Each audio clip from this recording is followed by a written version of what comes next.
Morning guys, so pagpasensyaan nyo na medyo magulo yung garahe ko. Eto mga boss, at binaba ko yung mga kalat dito sa loob ng Pajero. Kasi na isang araw meron akong biniling parts para dito sa Pajero, and ikakabit ko siya ngayong araw na to. Ayan, so itong Pajero ko habang hindi ko siya nagagamit, yes, diyan ko muna nalalagay yung mga ibang gamit ko. Itong mga to. Okay, so ito yung binili ko. Ayan, para makita nyo na. Ayan, kung familiar kayo, syempre familiar kayo. Bumili ko mga bossing ng ano po, tawag dito, third row seat para dito sa Pajero. Kasi syempre nung nakaraang umalis kami, 5 lang kami ng mga pinsan, apat lang kami. Pero usually pang 5-seater na lang tong Pajero, dahil nga wala siyang third row seat nung nakuha ko rin to, wala siyang third row seat. So naisip ko, sayang yung likod ng Pajero, which is dapat naman talaga meron siyang third row seat. So ang ganda nung aking nakakuha ang third row seat. Ito, pakita ko sa inyo ha. Ang kinis pa nung ano niya, upuan niya, tsaka maayos pa.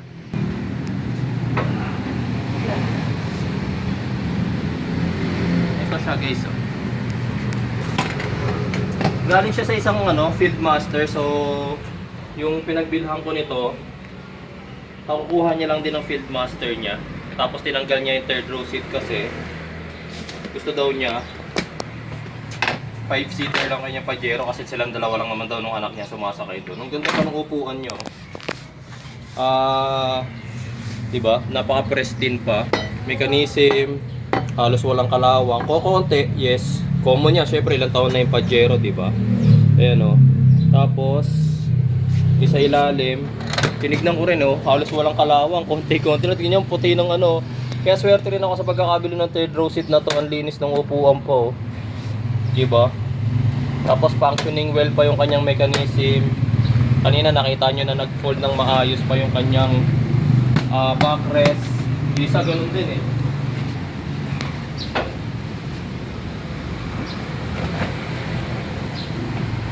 Noong nakaraan may nagbebenta sa akin din ng third row seat, kaso hindi ko pa natetest drive si Pajero noon. So sabi ko, bago ko bilhan ng kung ano-anong accessories yung Pajero, maganda matest ko muna kung okay siya. Ayun, ang ganda.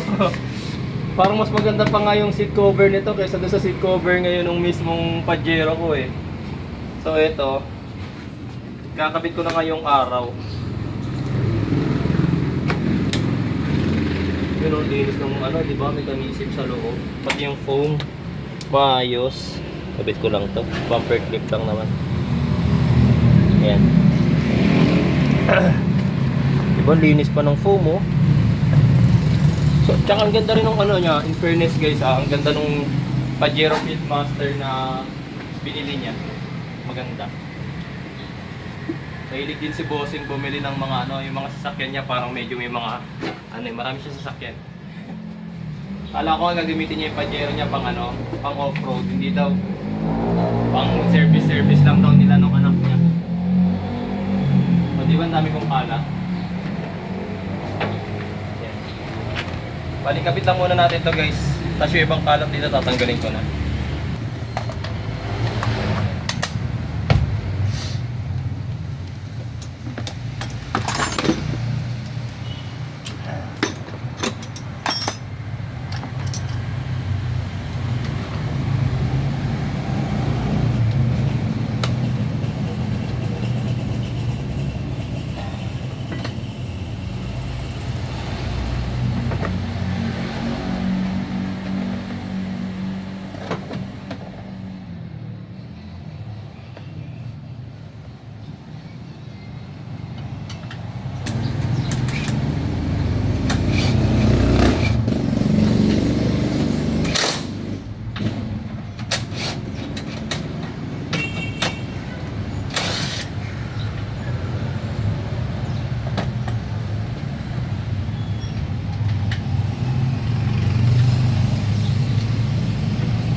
Yan o.